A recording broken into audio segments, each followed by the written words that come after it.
A clear, winding creek runs through the back of my property.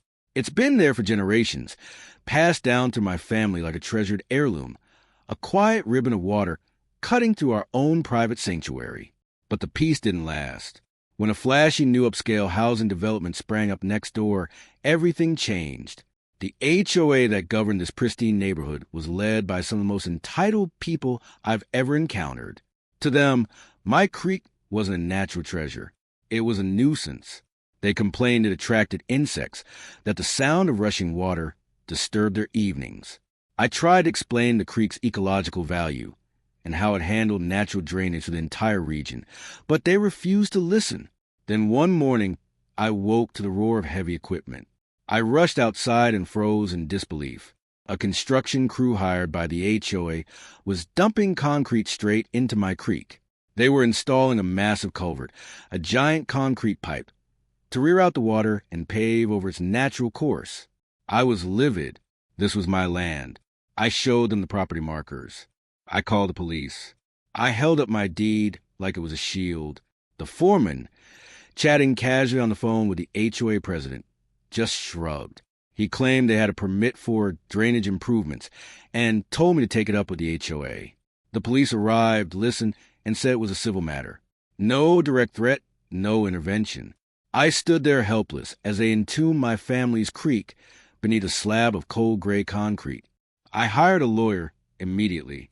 We filed suit for trespassing, destruction of property, and more. The HOA barely blinked.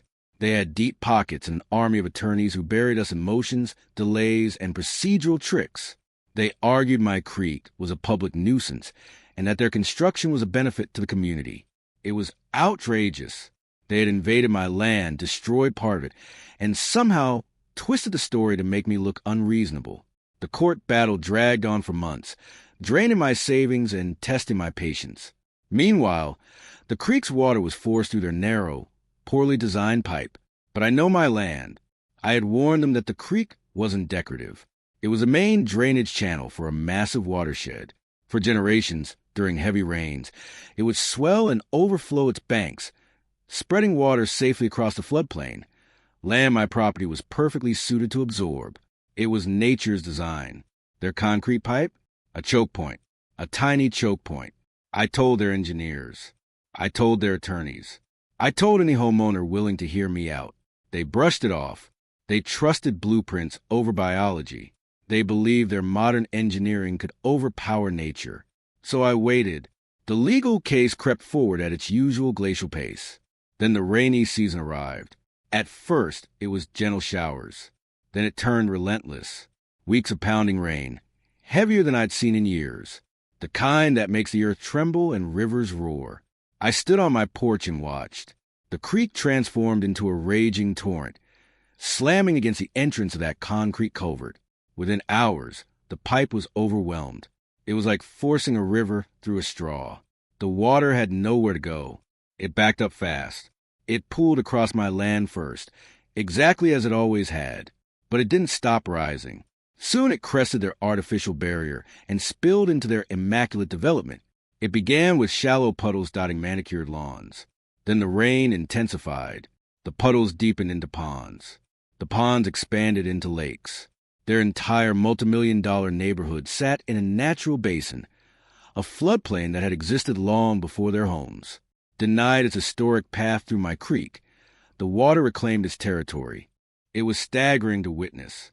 Their flawless green yards vanished beneath muddy brown water.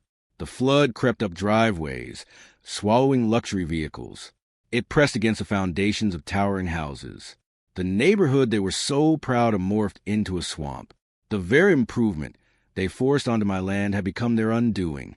Their culvert acted like a dam, trapping water until their home stood in the center of a growing lake. Then the phone call started. First the HOA president, then resident after resident. Suddenly they wanted to talk. They were desperate, begging. It was almost surreal.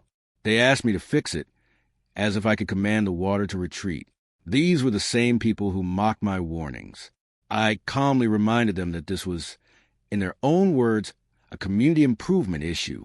Perhaps their expensive engineers could solve it. Silence followed. The aftermath was devastating for them. Water lingered for weeks. Foundations cracked under pressure. Walls warped. The saturated ground turned unstable, and some homes began sinking into the muck. The smell alone was unbearable. The development was eventually declared a disaster zone. Damage estimates soared into the millions. Many homes were ruled structurally unsafe and condemned. Property values collapsed overnight. They hadn't just lost landscaping, they had lost everything. Suddenly, their legal team was far more cooperative. The lawsuit they once dismissed became urgent. They offered a settlement so generous it felt unreal. It covered all my legal expenses and funded the complete removal of their concrete monstrosity from my property. As part of the agreement, the HOA had to issue a public apology and finance a team of environmental specialists to restore my creek. It took a full year of careful work. But eventually the concrete was gone. The creek was returned to its natural channel. The first time I heard that gentle, familiar burbling again, it meant more than any settlement check ever could.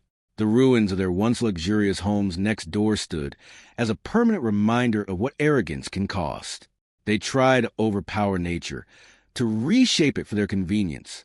But nature always has a final move. They thought they were burying my creek. In reality, they were digging their own downfall.